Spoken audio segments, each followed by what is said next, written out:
Welcome back to another technical deep dive here in the debug zone. Today we're tackling a big question and breaking it down with insights from other users.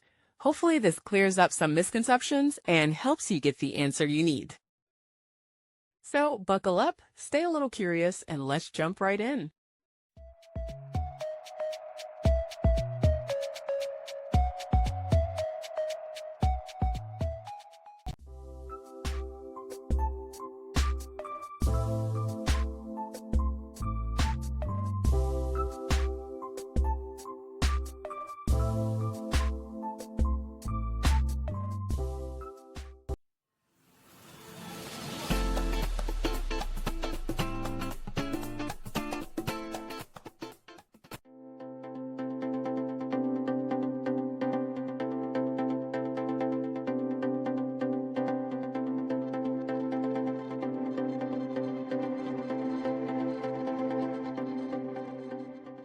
And that's a wrap.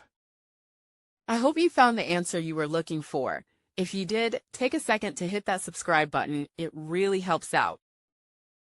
And let me know in the comments which solution worked best for you. See you next time in the debug zone.